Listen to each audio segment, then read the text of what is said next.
Hi guys, for today's video, I will show you how to check your login activity on Snapchat. So let's get started.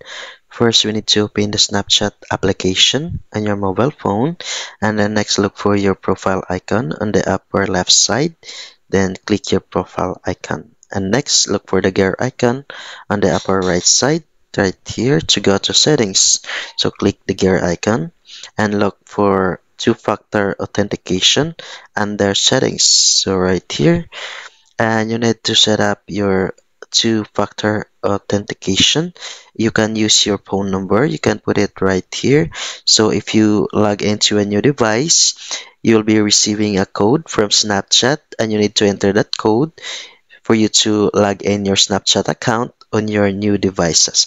So if you want to check the devices or log out the devices that you recently log in on, the new devices that you use to log in Snapchat, just click forget devices. So right here, my Snapchat account is not yet logged into other devices.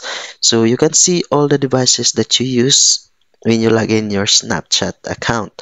So if you want to forget, just you'll be able to see forget all devices right here.